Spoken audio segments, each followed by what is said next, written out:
अब चलिए आपको विस्तार से बताते हैं कि सपा से ताबड़तोड़ इस्तीफे किस तरीके से हो रहे हैं। दर्जा प्राप्त राज्य मंत्री रहे इरशाद खान दे चुके हैं सपा से इस्तीफा, और सुल्तानपुर के सलमान रायनी भी इस्तीफा दे चुके हैं समाजवादी पार्टी से। इसके अलावा देखिए पूर्व ब्लॉक प्रमुख खुदादाद खान भी इस्तीफा दे चुके हैं समाजवादी पार्टी से, और नूरपुर से जिला अध्यक्ष हमजा शेख भी इस्तीफा दे चुके हैं समाजवादी पार्टी से। रामपुर से सपा लोहिया वाहिनी के नगर अध्यक्ष नवीन शर्मा भी पहले ही अलविदा कह चुके हैं समाजवादी पार्टी को।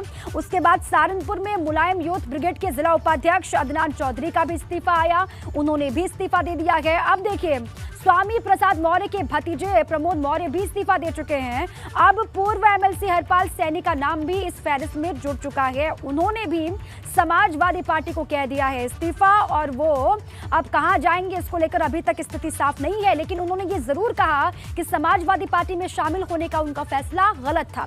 चलिए इसी पर और जानकारी लेते हैं। हमारे साथ हमारे सहयोगी सनोज जुड़ चुके हैं। सनोज देखिए ये पूरी लिस्ट हमने बता दी है, पूरी फहरिस्त कितनी लंबी होती जा रही है दिन ब दिन, और ये परेशानी भी लगातार कितनी बढ़ती जा रही है अखिलेश यादव की, वो हम दर्शकों को लगातार बता रहे हैं।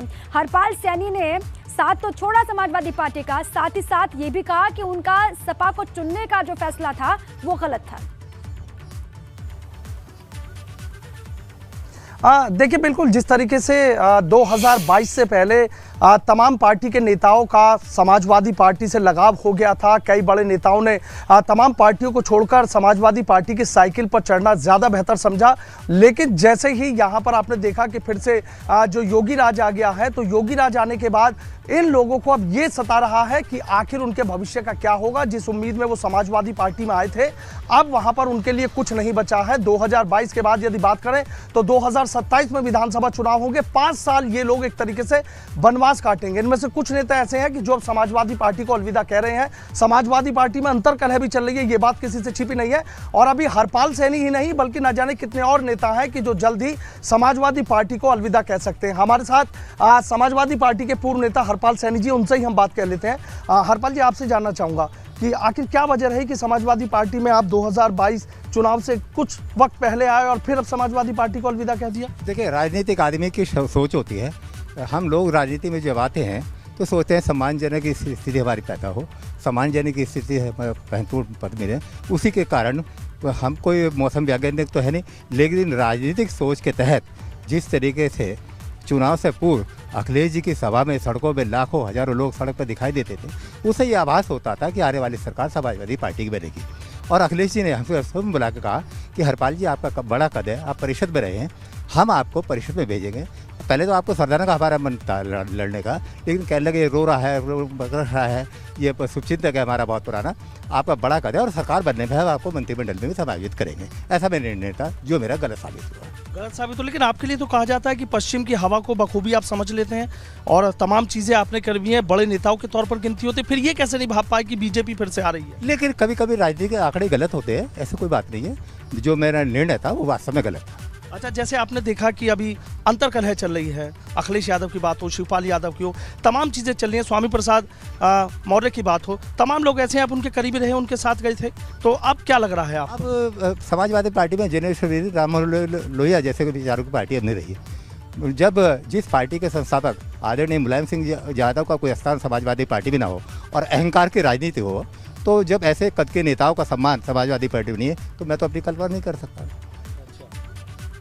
स्वामी प्रसाद मौर्य के कहने पे गए थे आप? नहीं, स्वामी प्रसाद मौर्य जब मैं उस समय दल का नेता था परिषद में, और स्वामी प्रसाद मौर्य नेता सदन हुआ करते थे। मेरे राजनीतिक उनसे संबंध थे, कहना और करने नहीं, इस पर दो राय नहीं है कि हम लोगों ने सामूहिक निर्णय लिया था, लेकिन स्वामी प्रसाद मौर्य का निर्णय अलग था। इनसे ये भी पूछेगा कि इनके अलावा और भी बड़े नेता हैं क्या जो इनके टच में है, जो सपा को छोड़ सकते हैं? बहुत संक्षेप में सनोज। सर, आपसे एक सवाल और मैं जानना चाहूँगा कि आपने समाजवादी पार्टी को अलविदा कह दिया, कई और लोग भी समाजवादी पार्टी को अलविदा कह चुके हैं, क्योंकि कई बड़े नेताओं के टच में आप रखते हैं, हम इस बात को माने कि कुछ और लोग हैं कि जो जल्दी साइकिल की सवारी छोड़ सकते हैं? संभवतः जो चर्चा है प्रदेश में, मेरी और लोगों से भी संबंधित बात हुई है, सब बराबर मैं लोगों के संपर्क में हूँ, और जैसे उनकी धारणा और विचार जो मैं सुनने को मिलता है, व्याख्या होती है, मैं समझता हूँ कि बहुत जल्दी समाजवादी पार्टी में बहुत बड़े कद के नेता भी समाजवादी पार्टी का सदस्य। कौन है वो एक दो से जिनकी आपकी बात हुई? अब जब बताइए कि बात तो जब आदरणीय उनके चाचा शिवपाल जी का कोई सम्मान नहीं है, और जो 2 साल से आदरणीय आजम खान जी जेल में बंद है, जो संस्थापक में उनकी गिनती होती है, मात्र 2 साल में एक बार समाजवादी पार्टी के राष्ट्रीय अध्यक्ष अखिलेश यादव जी परंपरागत तौर पर एक बार उनसे मिलने गए। ये कौन सी बात है? बल्कि उनको संघर्ष करना चाहिए। आज जो पहले समाजवादी पार्टी के लोग थे उनको संघर्ष की नीति अपनाते थे। आज संघर्ष नाम की कोई चीज़ नहीं है, कोई संगठन नाम की चीज़ नहीं है। इसी वजह से मैंने सामूहिक निर्णय लिया। ठीक है सनोज, बहुत बड़ी बड़ी बातें आप बता साफ रहे हैं। कहने के लिए जाने जाते हैं, 1-2 नाम तो बता दीजिए जिनसे बात। ठीक है, और भी बड़े बड़े कद के नेता हैं समाजवादी पार्टी में जो कि जल्द ही अलविदा पार्टी को कह सकते हैं। और उन्होंने ये कहा कि अखिलेश ने वादा किया था कि सरकार बनने पर मंत्रिमंडल में जगह दी जाएगी, लेकिन सरकार बनी नहीं, मैं मंत्री नहीं बन पाया और इस तरीके से मेरा समाजवादी पार्टी में जाने वाला फैसला गलत हो गया। ये भी उन्होंने अपना दर्द बयां किया है। बहुत शुक्रिया सनोज आपका पूरी जानकारी के लिए।